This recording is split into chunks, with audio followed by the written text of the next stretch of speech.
Hello, ladies and gentlemen. Welcome back to another episode of Breaking the Code. I'm your host, Tim. This guy over here with me is Jamie. You'll recognize us from the Codex podcast.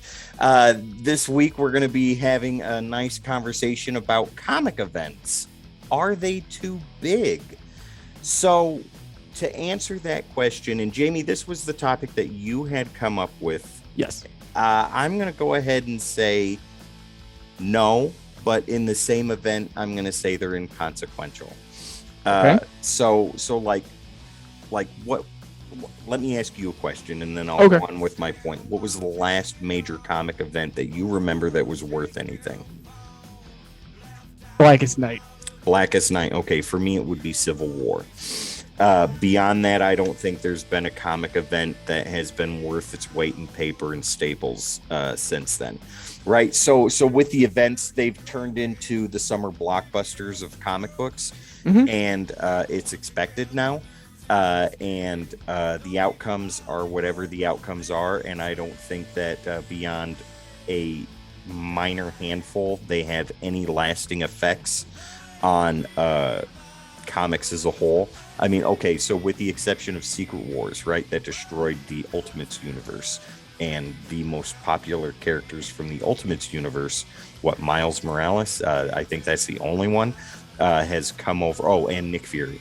The Maker as well. Right, yeah, so those three have come over and now are part of the 616. But King in Black, I never read that. That holds no weight for me. The events, like when I think of comic events that had lasting impact, these are the ones that I think of: Crisis on Infinite Earths, Blackest Night, Civil War, Secret Wars, the new Secret Wars, Brand New Day, One Moment in Time, things like that, Right. And One More Day, and things of that nature. Maximum Carnage, Mutant Massacre, right? Those are the events that I think of that are huge, that had lasting effects on comic books. Oh, and the New 52.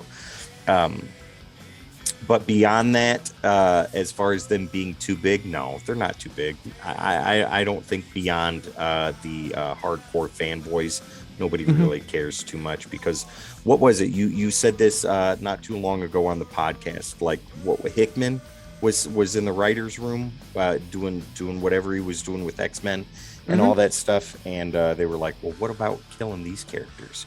That'll have a huge impact and whatever. And he's like, yeah, fine, no problem, go ahead, we'll do that, but we're going to bring them right back.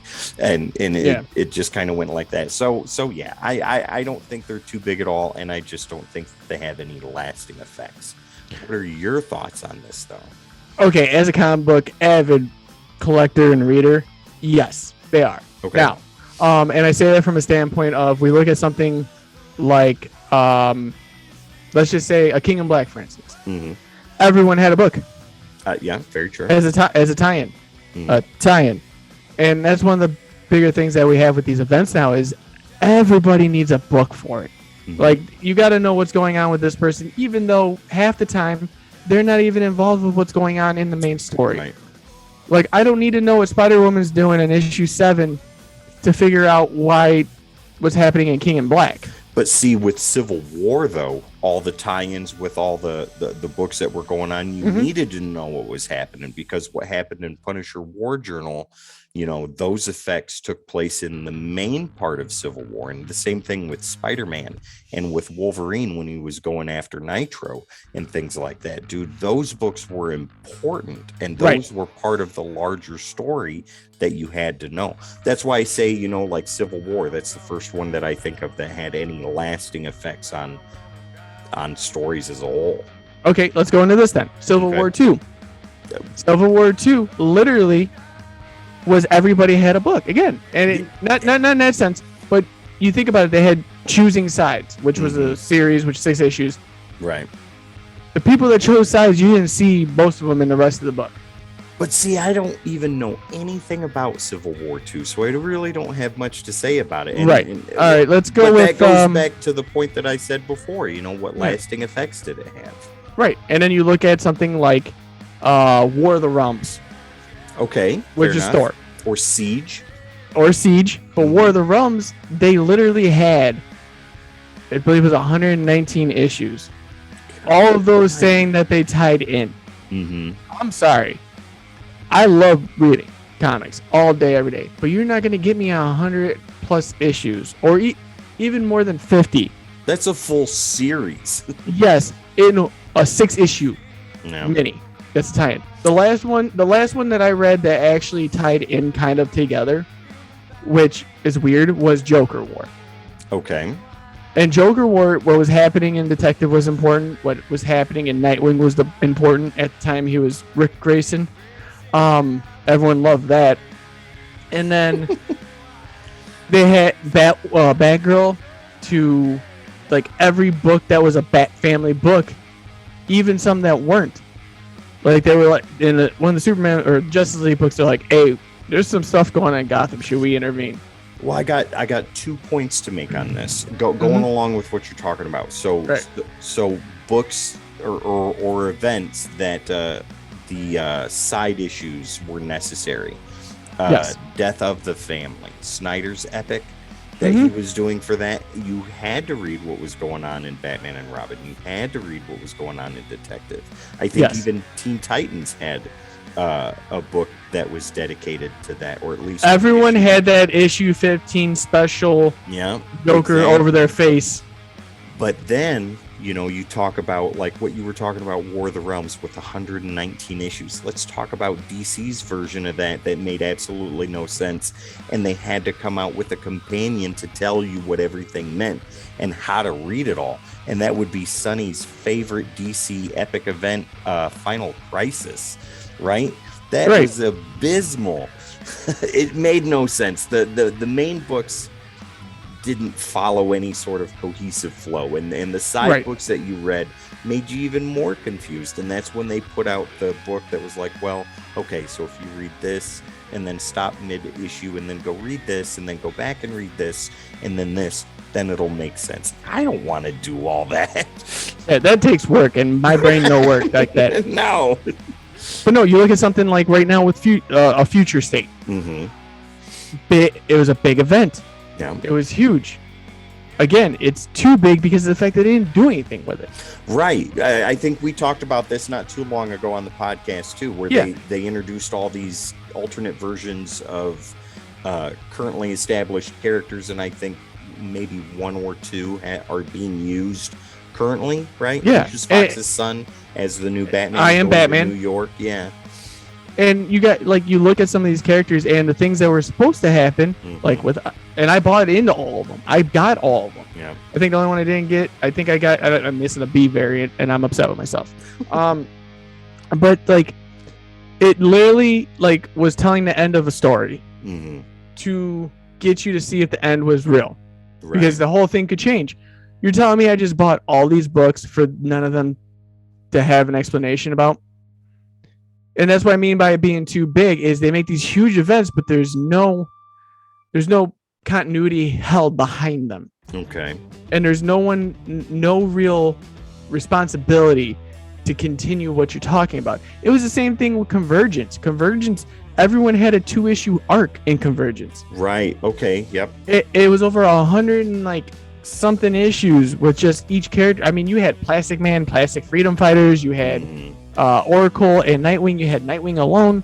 I mean, every single title that you'd ever think of from DC had one.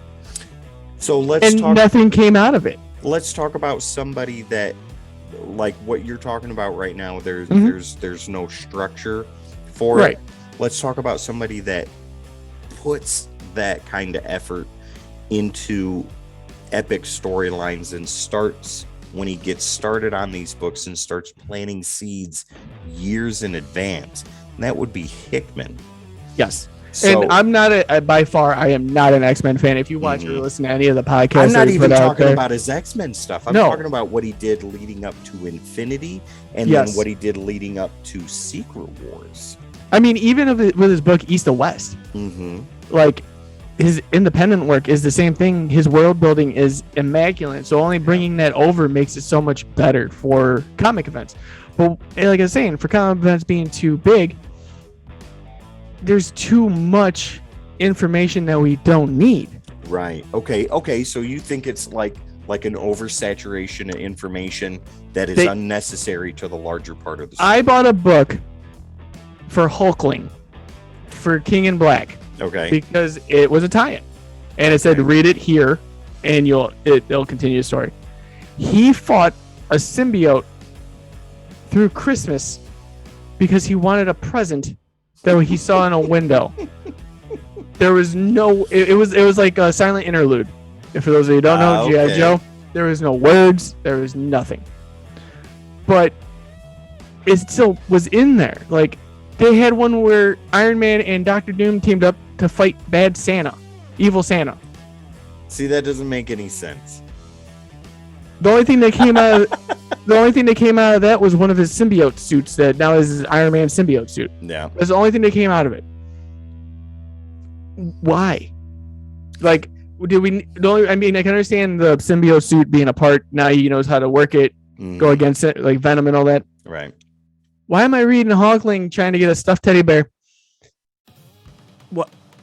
How does that tie in? So, okay, so I can see your point of view on this then, where you say that comic events today are too big. I get that. Yes. So let's take it back a little while. Let's go to Crisis on Infinite Earths. With Crisis on Infinite Earths, that was established in the 12 issues that it was, but it changed the entire landscape of the DC universe at that time, right? And yes, and it has built the foundation for what the DC universe is now, until they have done whatever they've done with the New 52 and then Rebirth and Future State and all that stuff. So now they're going to have Flashpoint Beyond. Right, exactly.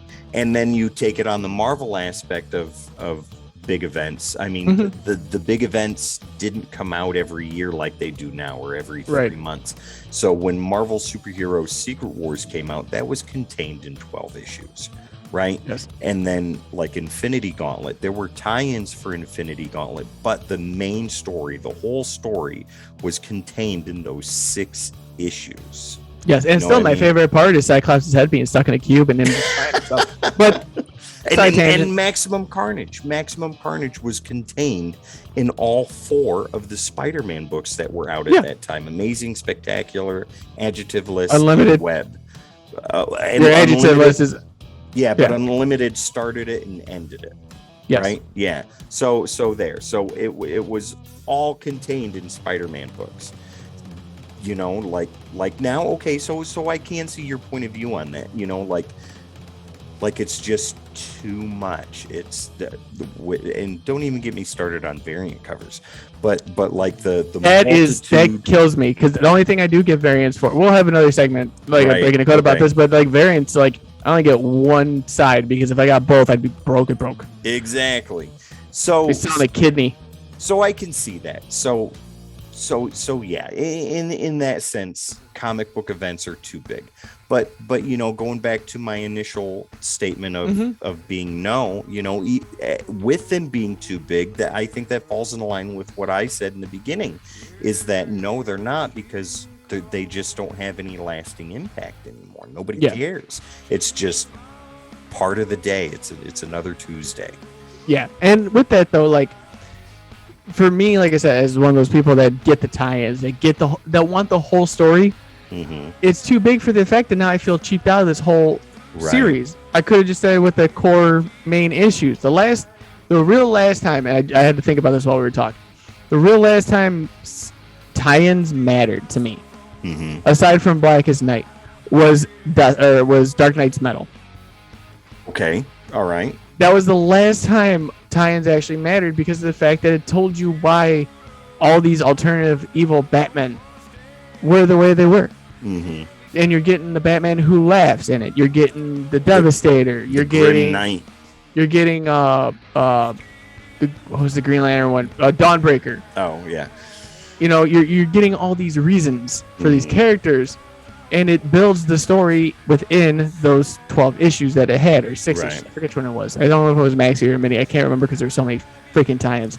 But that I would say clarifies it. But no, like you look at something like Absolute Carnage. Okay. Absolute Carnage, everything was a 3-issue mini tied in. There was maybe 1 or 2. There's an Amazing Spider-Man that tied in with it. And then there was there's a Captain Marvel. Okay. And those were single books. The rest of them were all 3-issue minis that actually told a story within the story. So like Blackest Night, when they had Blackest Night Wonder Woman and Blackest Night Superman. But exactly. Right. You had Carnage versus Deadpool again, where they told why Deadpool was going to Ravencroft. Right. And, Okay. You know, and then you've seen the panels in other ones where it's like, oh, Spider-Man's here, you know, protecting Dylan. But then you jump back into Venom, which was a tie-in to Absolute Carnage, and you see him protecting Dylan from the symbiotes trying to break in. At one point, he's like, close your eyes. I don't want you to see this because I don't know what's going to happen next. Okay. Because we had Carnage symbiotes trying to get through the door, and no one could stop them. They were trapped in a room. And literally, that it made sense. But then you get ones that are like a Blackest Night, like how can I put it? Like a Final Crisis. Right. You know, where you're hyped, you're ready, you get it, and then you get all the tie-ins, and you're like, what? Huh? This doesn't make any sense. Like, you lose some brain cells every now and then trying to figure out the mapping of this. Right. Because honestly, I do this now because I've come to understand it, I wait till all the tie-ins are done and the series is done. I'll see the reading order on which they posted, and I'll go back and read it in that order to see if it actually does make sense. Fair enough. Okay. Because if you read, like, say, Absolute Carnage Scream, there's 3 issues of it. All 3 issues take place in a different period. So if I read all 3 issues just as they're standing alone, it'd make no sense. Right. Okay. So, like I said, is it too big? I think it needs to be dwindled down to a structured X amount of issues. Just take it back to the... Or if the X-Men aren't involved, don't put the X-Men in it. Just don't make them it a tie-in. to the 6 to 8 issues mini to maxi and contain the entire story in there. Bring everybody into that major storyline. Yes. Have the lasting impacts. Have the tie-ins for the major titles, and then move on. Yes. Don't make up new titles for it. Right. But then you got to remember the ever so loving profit and marketing schemes that they want to try to get. And that's fine. Take my money. That's okay. But as long as you tell a good story in the end, that's all I care about. But if you're not gonna, then you're gonna make me lose interest. Right on. Okay, so that's a good point, and I think that's a perfect spot to end it right here for tonight. So, okay, Jamie, I think it's safe to say that you feel that comic events are too big. I feel they're just not memorable anymore, and we both agree that bringing them back to something a little bit tighter, more cohesive, less of the 119 tie-in issues would make for better reading. Yes, and it would, and the perfect place to stop. So as always, guys, as I always tell you, be kind to one another. Love every single one of you guys that comment, like, share, subscribe, and hit that notification bell, because we do have so much content for you. Obviously, we're pushing stuff out every week with the schedule, so guys, keep a lookout for that. You can find that on the YouTube page and the Facebook page as well. As always, Jamie, the Codex, see you guys in the next one. And don't forget, guys, check us out on all the social medias. That would be Facebook, Instagram, Twitter, right here on YouTube, over there on Twitch, and on any podcasting platforms, Spotify, iTunes, etc., etc. Look for us under Codex, the Codex Podcast, or simply Codex Podcast, and you'll be able to find us there. Once again, guys, my name is Tim. This wonderful guy over here is Jamie. This is Breaking the Code. You guys have a wonderful day.